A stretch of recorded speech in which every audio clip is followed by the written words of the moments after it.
Hey, welcome back to another SQL security application. We're trying to improve our jokes app. So as you recall from previous videos, we were able to search for things like a SQL injection attack. And when we logged in, it was successful even though we didn't provide a username. So we're going to prevent that in this video. So the key term that we're going to be working with in this video is called prepared statements.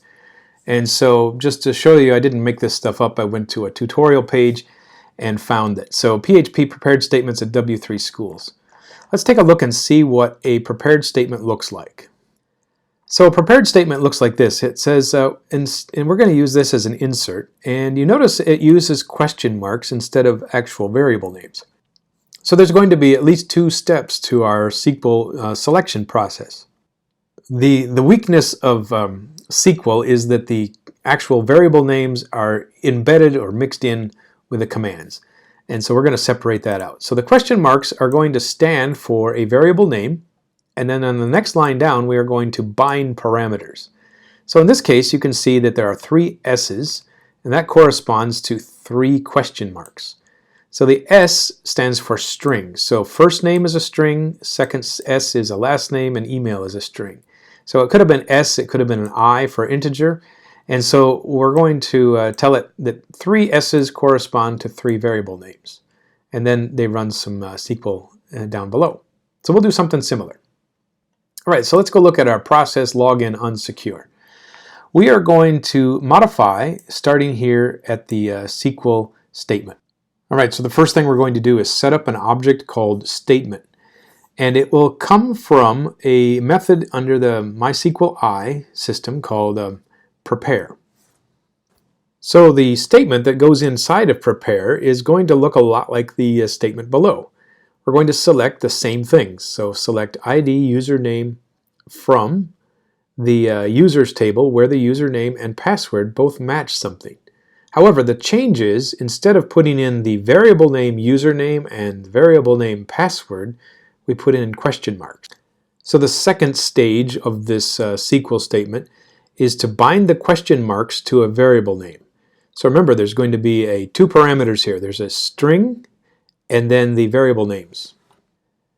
So what type of variable is username? Well, it's a string, so we'll put an S, and password is also a string, so we'll put two S's. And then we will identify which variables we want to bind to those question marks. So username and password.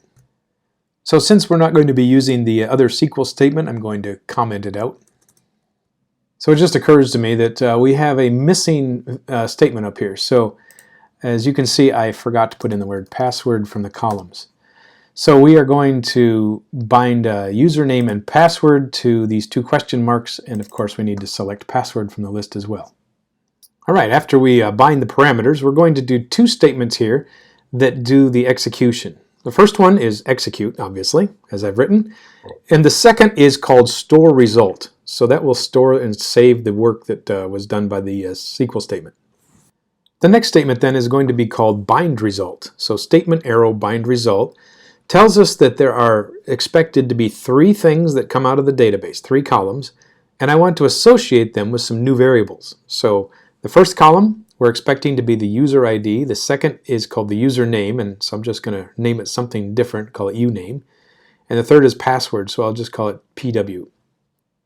All right, so further down here, some of these things will no longer work. So we're no longer going to have a result statement, so let's delete these sections here.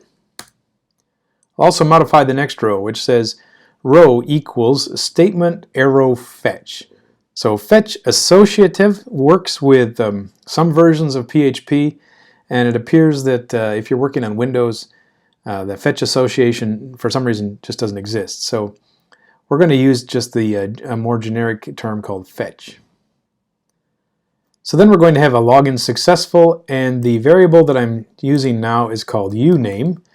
That was bound up here, uname. And then the user ID should also be the same. Okay, so we've got ourselves, I think, a completed application using prepared statements.